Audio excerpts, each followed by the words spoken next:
깊이 있는 분석과 새로운 시각이 함께합니다. 네, 한 번에 이해하는 경제 토크쇼 경제 현장 오늘 시작합니다. 미국의 제약사 화이자가 코로나19 백신의 효과가 90%에 이른다고 밝혔습니다. 이 소식에 주요국 증시는 폭등하면서 일제히 화답했는데요. 생산과 보건 등 까다로운 조건 때문에 광범위한 투여까지는 상당한 시간이 걸릴 전망입니다. 네, 백신 개발에 성공하기까지 남은 절차들 어떤 것들이 있을까요? 또 급격하게 재편될 자본시장까지 전망해 보도록 하겠습니다. 시청자 여러분의 의견이나 궁금증들 유튜브 실시간 댓글을 통해서 많이 참여해 주시고요. 오늘 두 분과 함께하겠습니다. 송재경 흥국증권 리서치센터장, 김경우 백병원 교수 자리하셨습니다. 어서 오십시오. 네, 안녕하세요. 네. 자, 이 백신 개발, 화이자의 백신 개발 정말 전 세계 국민들한테 이제 희망을 주는 것 같기도 하고 시장도 지금 들썩이고 있잖아요. 네, 센터장님. 맞습니다. 어제 소식이 알아들었는데 네네. 어제 오늘 지금 상황까지 어떻습니까? 상황이. 결론도 말씀 주신 대로 시장이 정말로 목말라 하던 그러한 좋은 희소식이었고요. 예. 관련해서 주가는 거기에 정확히 화답을 했습니다. 그걸 이제 한마디로 쭉 보면은 앞으로 우리가 확실한 백신을 갖게 돼서 정말 이제 코로나가 종식될 거라고 이제 생각이 된다면 어떤 장이 벌어질지가 정확히 이제 이틀 동안 시장이 열렸다, 보여줬다 보시면 좋을 것 같고 예. 첫 번째로는 이제 다우는 올라가고 미국에 나스닥은 빠졌습니다. 다우와 나스닥이 서로 상반되게 갔죠. 반응을 했다. 네네. 그다음에 유럽 시장 자체는 갭상승을 가장 많이 폭등을 했고요. 네. 그 이유는 이제 결국은 코로나로 가장 고생하는 나라들이 먼저 올라갔고 코로나의 수혜를 그 사이에 입던 나스닥 같은 경우는 손해를 보고 네. 그다음에 다우는 대표적으로 경기 민감주가 많은 지수입니다. 그러니까 결국은 코로나 피해를 입던 데들이 올라가는 그런 이제 결론지가 났고요. 결국 네. 그렇게 돼서 스타일로 보면 성장주가 빠지고 가치주가 올라가고 경기 민감주가 올라가고 기술주가 빠지는 네. 이제 그런 형태로 시장은 나타났고요. 예. 그다음에 채권 시장에서 놓고 보면 금리가 급등을 했습니다. 금리가 결국 경기 회복을 기대를 한 거고요. 경기가 좀 나아질 것으로. 네, 그래서 채권 가격은 빠지고 결국은 전반적으로 시장 자체가 반응했던 것이 앞으로 코로나를 종식시키게 된다면 앞으로의 시장이 갈 방향을 한 하룻밤 만에 압축해서 보여준 장이었다 이렇게 보시면 좋을 것 같습니다. 환율 시장은 어떻습니까? 그동안에 이 원화값 급등세가 좀 숨고르기에 들어간 분위기인데요. 기본적으로는 큰 방향은 달러의 장기 약세에는 이미 시작이 된 거고요. 예. 반면에 원화 강세, 그다음에 좀 더 크게는 중국의 위안화 강세 시장은 확실하게 열렸다 이렇게 보시면 좋을 것 같고 그 가장 기조에는 미국에서 이제 대규모 국채를 발행하면서 재정 적자, 예. 경상수지 적자 이런 것들이 나타나면서 방향성은 계속 달러가 약세로 가고요. 특히 바이든 대통령 당선으로 네. 아무래도 지출이 훨씬 늘어날 거니까 더군다나 달러 약세가 계속될 거다 이런 상황이었었잖아요. 네네네. 네. 근데 상하원이 물론 갈리긴 했지만 그럼에도 불구하고 미국의 펀더멘탈 체력 자체는 약화될 수밖에 없는 상황이기 때문에 돈이 많이 필요한 거죠. 네. 그러다 보니까 달러는 빠질 수밖에 없고 상대적으로 이제 미중 무역 분쟁 때문에 상대적으로 더 강세에 갔어야 될 위안화가 지금 본격적으로 강세로 가고 있고 예. 그거 같이 상관관계가 제일 높은 한국의 원화도 똑같은 속도로 강세로 가고 있다. 그래서 사실은 지금보다도 더 강한 강세로 보시는 게 맞다 이렇게 말씀드립니다. 예. 그럼 이렇게 지금 글로벌 증시를 들썩이게 하고 있는 백신 관련 내용 자세히 살펴보도록 할 텐데요. 화이자 백신 예방 효과가 무려 90%로 지금 나타나고 있죠. 네, 그렇습니다. 전에 들어보셨겠지만 일상 시험을 통해서 백신을 접종했더니 그러니까 이 화이자 백신은 이제 3주 간격으로 2번을 맞는데요. 한 번 맞고 예. 3주 있다 또 한 번 맞고. 근데 피검사를 했더니 항체가 이제 많이 잘 나왔다는 겁니다. 근데 이제 항체가 나오면 실제로 코로나 바이러스에 노출됐을 때 안 걸릴 것인가? 예. 이제 그것이 이제 관건인데요. 그래서 지금 실험을 해봤더니 코로나 바이러스가 걸린 사람이 94명이 발생을 했는데 네. 이게 뚜껑을 열어보니까 백신을 맞은 사람이 90% 이상의 예방 효과가 있었다. 실제로 안 걸렸다라는 백신을 것을 맞은 이제 사람은? 그렇습니다. 네. 예, 그걸 이제 밝힌 거에서 이제 예. 의의가 있겠고요. 그렇게 되면 또 한 가지 그러면은 그 맞은 사람하고 안 맞은 사람 간에 뭐 이렇게 좀 조작해서 맞은 사람도 잘 걸리게 하고 이렇게 한 거 아니야?라든가 또 아니면 이렇게 주사하거나 이럴 때 조금 이렇게 좀 조작한 게 아닐까 이렇게 아니면은 좀 연령별로 그렇죠. 대상을 좀 달리했을까? 뭐 그런 건 없었겠죠.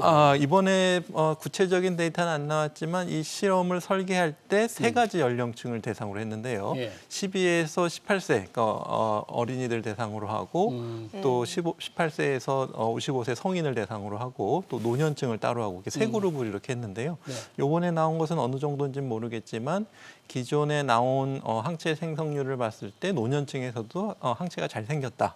이런 연구가 있기 때문에 그래요? 아마 노년층에서도 굉장히 좋은 효과가 있을 것으로 기대가 되는데 이제 뚜껑을 열어봐야 되겠지만 뚜껑이라는 게 3상의 최종 결과를 봐야 된다 그런 뜻인가요?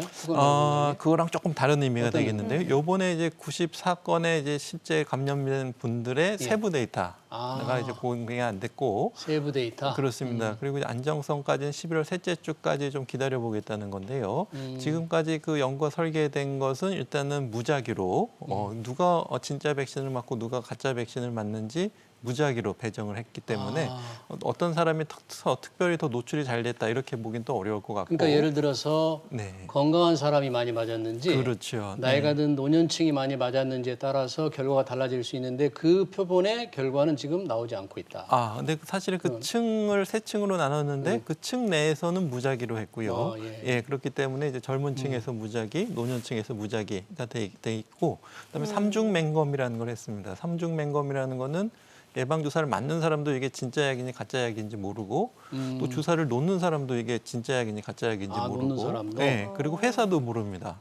회사도 이게 진짜 누가 누구에게 진짜 약이 갔는지 모르고 다음지 이제 그 제3의 그 모니터링 검정 위원회가 따로 있어가지고 그 위원회만 이렇게 나중에 뚜껑을 열어볼 수가 있습니다. 누가 진짜 약을 맞았는지.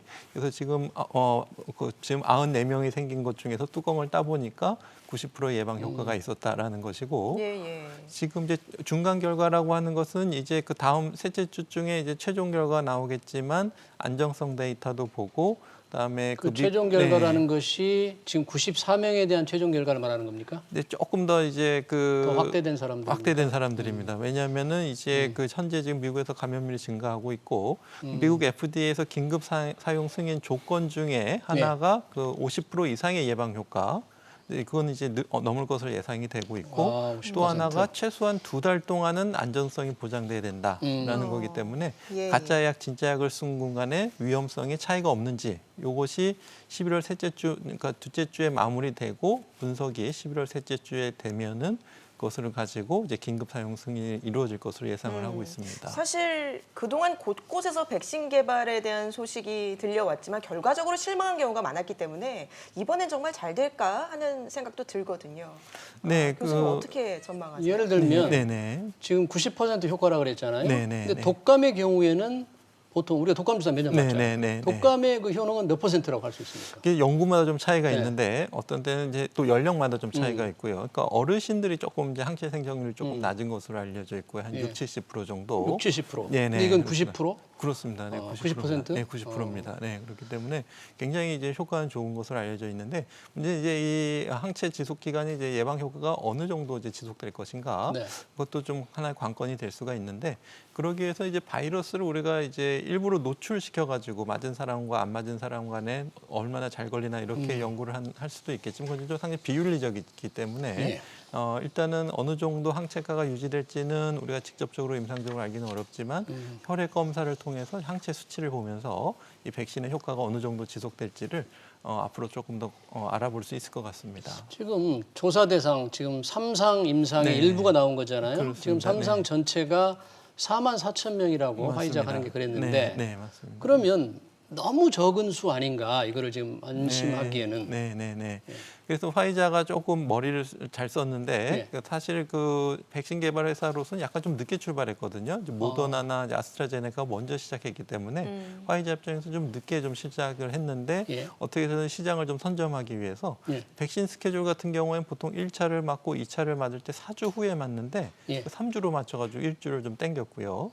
그리고 44,000명을 대상으로 임상 시험을 하지만 중간에 6,000명을 대상으로 해서 먼저 중간 결과를 보겠다는 계획을 냈기 때문에 44,000명을 동시에 이렇게 할 수도 있지만 먼저 우선 선발대 6,000명을 가지고 초기 분석을 해가지고 또 FDA에서는 최소한 3,000명 이상의 2달 이상의 안정성을 봐야지 우리가 긴급 사용 승인을 해주겠다는 조건이 있기 때문에 초기 6,000명 가지고 초기 분석한 데이터만 가지고도 충분히 긴급 사용 승인을 얻을 수 있을 것 같고요. 또 이제 44,000명 가지고 최종 연구는 2년 후까지 안정성과 이제 예방 효과를 보겠다는 것이 임상 계획은 있지만은 그 최종 결과 전이라고 하더라도 6,000명을 대상으로 최소한 2개월 이상 안정성과 또 예방 효과를 입증하면은 쓰는 데는 큰 무리가 없을 것 같고 많은 분들이 걱정하시는 것처럼 그러면 이제 3,000명 예. 중에서 안 나왔던 부작용이 예. 그럼 3만 그렇죠. 명이나 30만 명 중에 예. 한 명 나올 수 있지 않겠느냐. 예. 또 그 부작용이 굉장히 위험해서 그래서 10만 명 중에 한 명은 백신으로 사망할 수 있다라고 이렇게 결과가 나오게 되면 예. 우리가 백신을 쓸 것인가 말 것인가를 또 이제 고민해야 되는데 이제 코로나19의 감염으로 인한 사망률이 이제 평균 특히 고령층은 더 높지만 지금 1.6%, 미국은 이제 2%가 되기 때문에 네. 안 맞아서 이렇게 사망하는 것보다는 그래도 맞아서 사망하는 것이 확률이 더 적다. 그러니까 손해보다 이득이 더 크다라고 판단이 되면 어느 정도의 그 위중한 사망률의 어떤 발생률을 봐서는 계속 이 사용을 승인해줄 가능성이 계속 높다고 좀 봐야 될 것 같습니다. 근데 이 화이자 백신이 최종적으로 이제 사용 승인을 받는다고 해도 우리가 쓰려면 좀 뭐 내년 하반기 상당히 좀 시일이 필요하다면서요? 네, 그렇습니다. 아무래도 이제 이 백신을 이제 생산하고 물론 이제 백신은 있지만 그걸 이제 어떻게 쓸 수 있을 것이냐 이것이 관건인데 한 가지는 안전하게 똑같은 균질한 제품을 좋은 제품을 균질하게 만들 수 있을 것인가. 이게 중간에 뭐 불순물이 들어간다든지 중간에 뭐 이렇게 변질이 생긴다든지 그 공정을 얼만큼 까다롭게 만들 수 있는 공장을 확보할 수 있을 것인가. 네. 이제 그것이 문제가 되겠고요. 예. 이제 알려지기로는 그 메신저 RNA 바이러스 같은 경우에는 우리가 바이러스 증폭 기술을 이용하면은 뻥튀기 하듯이 막 빨리 많이 만들어낼 수 있는 것으로. 아까 말씀하신 메신저 RNA라는 게 백신의 한 종류인가요? 백신의 성분인데요. 성분. 예, 이번에 파이자가 태칸. 맞습니다. 예. 그러니까 RNA라고 하시면 RNA는 우리 유전 정보인데 예. 어떤 유전 정보냐면 단백질을 만들어내는 유전 정보입니다. 그렇기 때문에 RNA 그 코드가 어떻게 됐느냐에 따라 다양한 물질이 생성될 수가 있는데 네. 파이자 백신에서 넣어주는 RNA 정보는 우리 코로나 바이러스에 있는 그 앞에 이렇게 튀어나와 있는 스파이크 단백질, 네. 삐죽삐죽한 스파이크 단백질을 만들어내는 성분에 대한 RNA 코드가 있습니다. 예. 그렇기 때문에 그 RNA를 넣어주게 되면은 우리 몸에서 아미노산과 단백질을 생성할 때 예. 그 스파이크 단백질 성분만 이렇게 만들어내거든요. 그렇기 때문에 바이러스가 들어와서 어떤 부작용이 생긴다든지 이런 문제는 아니기 때문에 네. 우리가 생성된 바이러스에 대해서 우리가 면역성을 획득할 수 있도록 RNA 성분을 이제 넣어주는, 그러니까 넣어줘서 우리가 좀 짧게 얘기하면 네. 일반적인 백신하고 차이가 뭡니까? 일반적인 백신은 그동안 이제 알려진 백신은 그 바이러스나 세균의 일부 성분을 이렇게 넣어줍니다. 네. 그렇기 때문에 자 이거는 나쁜 거야 한번 이렇게 들어온 다음에 우리가 이게 나쁜 거구나라고 인식을 한 다음에 이제 진짜 세균이나 바이러스가 들어오면 빨리 면역 반응이 일어나서 이 바이러스나 세균을 이길 수 있도록 그렇게 하기 근데 때문에 뭐 생산을 하는데 좀 짧게 걸린다거나 그런 장점이 있겠죠? 장점이 있습니다. 네. 예, 생산할 때 좀 빨리 걸리는 빨리 장점이 걸리는 있습니다. 다만 이제 그걸 안전하게 똑같이 만들어내냐 하는 그런 까다로운 점이 좀 있겠고요. 그런데 어제 보니까 네. 그 화이자가 한 백신을 운송하는데 네. 영하 70도 이하의 이런 콜드 체인 네. 이런 시스템이 있어야 된다는 것이고 네. 또 냉장에서 닷새밖에 네. 보관할 수 없다. 네. 아니 그러면 어떻게 국가 간에 이걸 운송하죠? 네, 그래서 일단은 물론 좀 까다롭긴 하지만은 뭐 기술적으로 그렇게 어려운 부분은 아니기 때문에 그래요? 아마 이제 예상컨대는 백신을 만들 때 그 운송 용기체로 일단 운송을 하겠고요. 백신 접종 장소까지. 예. 그 다음에 말씀하신 것처럼 냉장 온도 2도에서 8도에서 5도는 안전한 것, 5일간은 안전한 것으로 이미 입증되어 있기 때문에 네. 냉장 온도에서는 5일간 보관하는 건 전혀 문제가 없고 또 임상 시험에서 이미 그 2번씩 4만 4천 명이 접종을 하고 있기 때문에 우리가 그 접종 방식을 따르게 되면 그렇게 까다롭지는 않을 것 같은데요. 네. 이제 말씀하신 것처럼 그 기존의 백신보다 좀 까다롭겠죠. 운송이라든지 예. 보관이라든지. 어떤 백신도 앞서 이제 유통 과정에 문제점이 드러났었잖아요. 맞습니다. 네, 그래서 이제 그 유통 과정 중에 문제는 이제 그 냉동 틀에서 냉장 트럭을 옮길 때 그때 이제 상온이 노출된다든지 그 냉장 트럭 자체가 이제 온도가 유지 안 되는 그런 부분이 있기 때문에 영하 70도로 운송할 수 있는 시스템이 지금 있을까요? 70도 탱크 자체로 예, 보관하는 그러니까? 냉동 탱크 자체로 이제 운송을 해야 될 것 예. 같고요. 네, 아마 그 기술적인 문제가 있지만 잘 해결될 수 있을 것으로 예상이 됩니다. 자, 이 백신 잠깐 신경 네네. 적으시고 네. 이 백신에 따른 시장 영향이 워낙 중요하니까 네. 센터장님. 백신 개발이 성공했다는 소식으로 업종별 큰 차이가 있잖아요. 네. 당연히 지금 언택트주 주춤, 텍트, 대면 주식 지금 올라가는 그런 상태가 된 거죠. 어떻습니까? 네, 맞습니다. 정확하게? 그러니까 지금 3분기 지금 그 전대미분의 이제 코로나 사태를 겪고 시장에서 이제 기업들의 실적에 대해서 고민하다가 예. 2분기, 3분기를 지나면서 확실하게 이제 코로나 수혜주라고 하는 네. 이제 소위 이제 언택트주들, 예. 기술주, 그다음에 대표적으로 뭐 줌 같은 이런 기업들의 그 소위 이제 실적은 상당히 좋고 그것 때문에 주가가 많이 좋았습니다. 예. 반면에 대표적으로 항공주, 크루즈 그러한 그 관광하는 데들, 호텔 뭐 다 엄청나게 실적이 안 좋고 예. 또 뭐 망하는 기업들도 많이 나오고요. 그렇죠. 수요가 빠지다 보니까 이제 유가와 관련된 에너지 주식들 다 고생했습니다. 예. 금융주들 대손 충당금 쌓느라고 지금 엄청나게 고생을 했고요. 결국은 그래서 K자 전에도 한번 제가 나와서 말씀했는데 K자 소위 그 회복을 했었는데 이것에 이제 완벽한 게임 체인저는 백신이 될 겁니다. 그러면 계속 좋았던 것들이 더 갈 거냐? 필요가 좀 없어지겠죠. 줌회의도 줄어들 거고. 예를 주인공이 들면. 바뀐다. 그렇죠. 그다음에 그 사이 고생했던 데들은 이제부터는 이제 사람들도 돌아다닐 수 있게 되고, 또 이제 외식도 할 수 있을 거고, 여행도 다닐 수 있고 그러다 보니까 그 사이에 안 좋아졌던 항공주나 뭐 이런 것들이 이제 되돌아올 수 있다는 기대감 때문에 사실은 그런 변화들을 반영해서 한 이틀 동안 이제 그런 색깔을 시장의 색깔이 바뀌었다 이렇게 말씀을 드릴 수 있습니다. 그럼 그 예. 바뀐 트렌드가 이 백신의 좀 안정성, 효능성에 조금은 지금 의문점이 있지만 확실하게 굳어질 것 같습니까? 아니면 저는 뭐 그렇게 안 보고요. 어떻게 봅니까? 저는 꽤 기간이 걸릴 거라 보는데 이거는 이제 맛배기를 보여줬다 보고 있고요. 이제 첫 소식이 나왔을 때는 백신이 완전히 다 개발됐다는 가정의 주가가 움직인 거고요. 실제로 이제 뚜껑을 열어보니까 아까 말씀 주신 대로 향후 2달간의 이슈도 있고 유통 과정의 이슈도 있을 것 같고 그러다 보니까 미국 기준으로는 이제 주가가 급등을 했다가 뒤로 가면서 이제 조금씩 빠지기 시작했거든요. 그러니까 마찬가지로 이제 사실은 지금 현재 상황은 그러니까 백신은 다행히 개발이 잘 되고 있긴 하지만 풀리는 데까지 시간이 걸릴 거고 네. 여전히 지금 미국은 이제 11만 명 이상 지금 코로나 확진자가 나오고 있습니다. 유럽이 지금 재봉쇄들하면서 일부 줄긴 했지만 여전히 뭐 한 20만 명 이상 나오고 있고요. 지금 4분기 실적, 그러니까 경제 성장률이 더블 DB 거의 확실시됩니다. 네. 유럽의 대부분 프랑스를 포함한 독일 모든 기업 나라들이 3분기 대비 3분기는 많이 좋아졌었지 네. 않습니까? 4분기에는 이제 마이너스 3, 4% 이상의 역성장 생각됩니다. 경제 공세 때문에 그런 거죠? 네, 그렇죠. 그다음에 1분기도 확실하게 이게 회복될 거라고 생각지 않고 있거든요. 그렇게 놓고 보면은 경제는 여전히 백신이 완전히 퍼져서 사람들이 제대로 활동할 때까지는 여전히 안 좋을 겁니다. 그렇게 놓고 보면 요거의 희망 때문에 단기간에는 반응을 할 수 있지만 이 방향이 너무 미리 다 땡겨갖고 주가를 다 밀어 올리기에는 조금은 역부족이다. 저는 그렇게 생각하고 있습니다.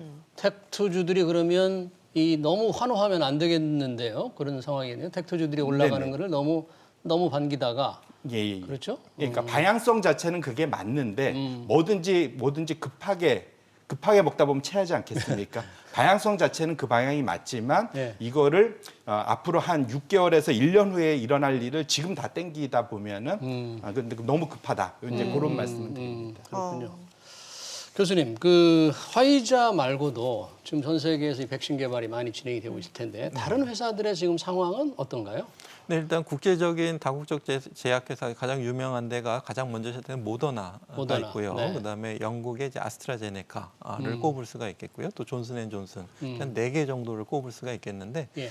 먼저 백신을 먼저 시작했고 또 이번에 파이자 백신만큼 항원 생성률이 매우 좋고 또 일부 부작용 문제 때문에 중단 사례가 있었지만 큰 문제가 없이 지금 계속 진행되고 있기 때문에 파이자가 먼저 이렇게 좋은 결과를 발표했지만 곧 이어서 이 나머지 3개 중에서도 충분히 좋은 결과를 나타낼 것이 많이 좀 기대가 되고 있기 때문에 굉장히 속도전이라고 할까요? 그러니까 먼저 좋은 걸 개발해서 시장을 선점하고 네. 예. 후발주자가 그 같이 뛰어들기 위해서는 충분한 가격 경쟁력도 좀 있어야 될 것 같고 백신 가격이 백신 효과가 90%로 비슷한데 가격이 비싸다든지 그다음에 유통 과정 아까 말씀하셨지만 70도씨로 해야 되는데 모더나 같은 경우에는 영하 20도씨로 운송을 해야 되는데 영하 사실 뭐 70도나 20도는 사실은 또 까다롭긴 마찬가지이기 예. 때문에 또 운송 방법이 더 좀 편리해야 된다든지 여러 가지 장점이 있지 않고서는 선점한 백신 제품을 먼저 좀 뒤집기는 좀 어려울 수가 있겠는데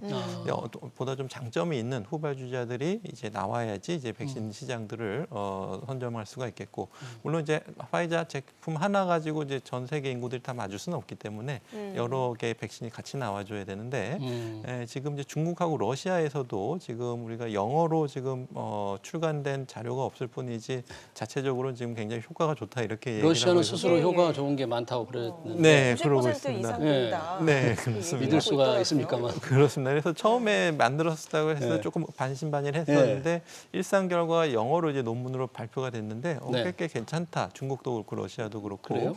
그렇기 때문에 이번에 2상, 3상 시험에서 자체적으로 효과가 좋다고 한 것에 대해서 너무 그렇게 좀 삐딱하게 볼 필요는 없는데 물론 좀 문제점은 있습니다. 약간 윤리적인 문제라고 할까요? 그러니까 이제 임상 시험에 이제 자발적인 참여를 해야 되는데 이제 중국이나 러시아는 이제 뭐 군인이라든지 뭐 의료진이라든지 교사라든지 이제 좀 약간 반강제적으로 먼저 맞아라 이렇게 했기 때문에 거기서 약간 임상 시험에 윤리적인 문제는 있을 수가 있지만은 예, 예. 중국의 시노백 그렇습니다. 임상 실험 시노백. 중에 브라질에서 하다가 한 사람이 사망 걸로 나와서 중단했다는데 그 사망과 임상 실험과 인과관계가 결과가 있나요? 지금 뭐 뚜렷이 밝혀져 있지는 네. 않지만 이게 진짜 약을 맞은 분의 사망인지 아니면 가짜 약을 맞은 분의 사망인지 아니면 다른 문제 때문에 중단됐는지 그러니까 예를 들면은 이렇게 임상 연구할 때 이제 질 관리라든지 데이터 관리가 굉장히 중요한데 그것이 좀 잘 안 됐다든지 뭐 다른 문제가 이제 확인해봐야 되겠지만은 일단은 중국이나 러시아에서 또 이제 좀 성능이나 안전성이 약간 좀 의심스럽지만 저소득 국가에서 먼저 우선적으로 접종을 하게 된다면은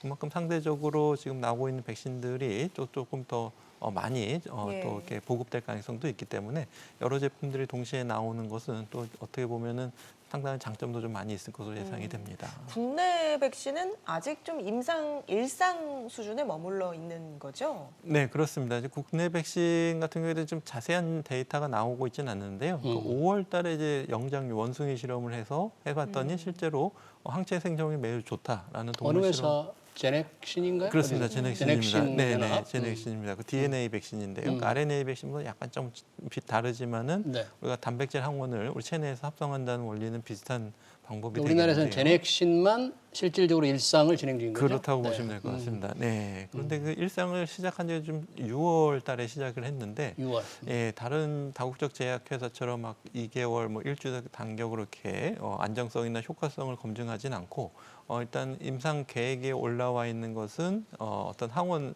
면역 생성 능력하고 안정성을 1년 내지 2년 동안 보겠다. 지금 이렇게 나와 있기 때문에 지금 아마 현재 진행 중인데 그 중간 결과는 아직은 보고되고 있지는 않은 상황이라고 보시면 될 것 같습니다. 백신의 자주권이라고 할까? 그 개발하면 상당히 오래 걸릴 텐데 이미 다 다른 나라가 개발해서 상용화되고 난 후에야 우리는 개발할 텐데 네, 그런 거죠? 그렇습니다. 그래서 그러기 위해서는 뭐 효과성과 비용 문제도 있고 네. 이제 안전성도 그 이미 나와 있는 선진국 백신만큼의 효과가 있어야 될 것 같은데 이제 일단 우리가 새로 개발하는 백신도 한 가지 중요할 것 같고 예. 만약에 그 주요 효과가 있는 백신 중에서 어느 정도 그 특허권이랄까요, 그걸 조금 풀어주거나 저렴하게 되면은 네. 우리가 그것을 이제 좀 잘 양상하는 이런 두 가지 트랙을 같이 병행하는 것도 괜찮을 것 같습니다. 백신은 그렇지만 보니까 그 서정진 셀트리온 회장이 치료제에 대해서 설명을 했던데 뭐 치료제 개발은 굉장히 빠른 속도로 지금 진행되고 있다. 네, 네. 뭐 그렇습니다. 연말이면 가능하다 이런 얘기를 했는데 그렇습니까?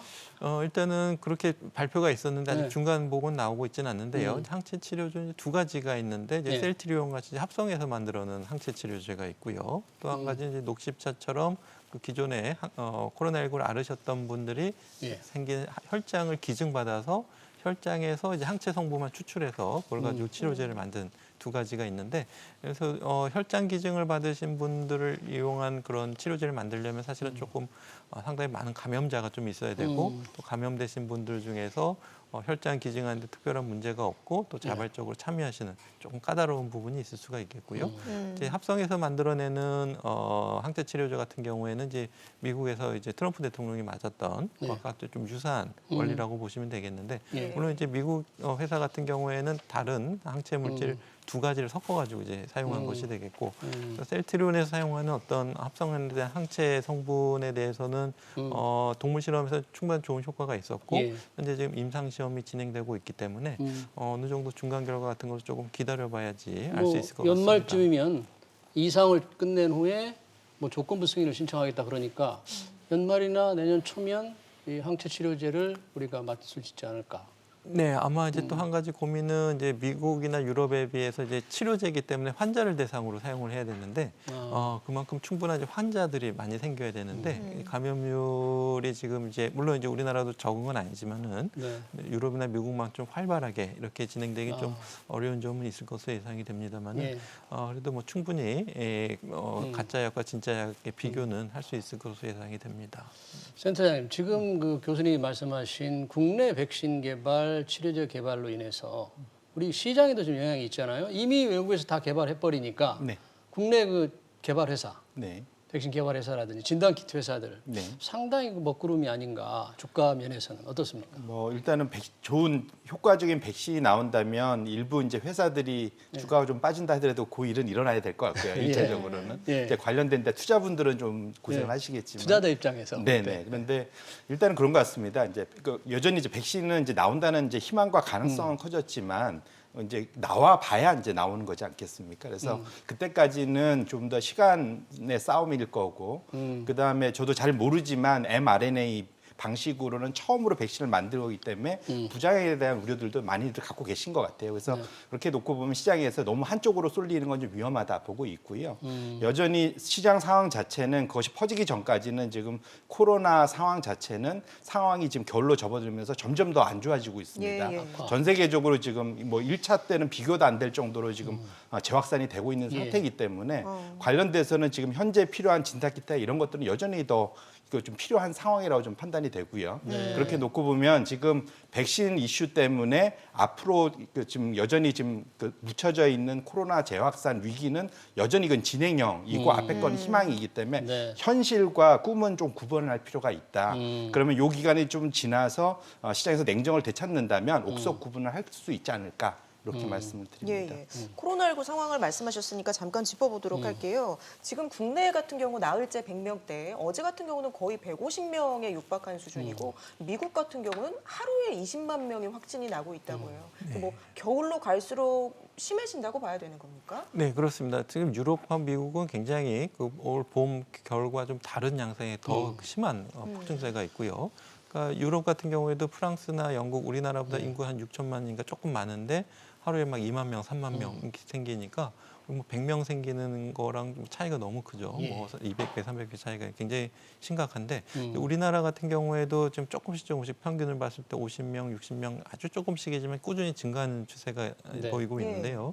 8월 중순에 우리가 400명까지 증가할 때는 100명에서 400명까지 발생하는데 불과 한 열흘 정도밖에 걸리지 않았는데 지금은 100명대가 계속 좀 몇 주째 유지되고 있는 조금씩 증가하면서 유지되고 있는 걸 봐서 이게 지금 아주 폭발적인 증가세는 아닌데 뭔가 조금씩 꾸준히 증가하고 있다. 그러니까 뭔가 지금 조금 더 낮추면서 우리가 생활과 방역의 균형점을 좀 찾을 수 있는 그러니까 재생산 지수를 1 이하로 조금만 더 노력하면 낮출 수 있을 것 같은데 아직 그 균형점이 조금 못 따르고 있고 뭐 1.5단계로 올리면은 조금 낮아질지 모르겠지만은 지금보다 조금 더 방역에 조금 더 노력을 해주셔야 될 것 같고요. 근데 100명대가 나오면서 이렇게 폭발적으로 200, 400명씩 생기지 않는 이유는 또 뭘까? 폭발적으로 늘어나지 않는 이유. 그렇습니다. 마스크 아니겠습니까? 아무래도 좀 마스크가 가장 큰 원인이니까 마스크 착용 의무화를 하고 있고 또 우리나라 국내에서 생산되는 그 방역용 마스크가 굉장히 어떤 그 바이러스 거르는 효과도 뛰어나면서 숨쉬기도 편한 외국에서 이렇게 천 마스크 쓰는 것보다 훨씬 더 좋은 마스크이기 때문에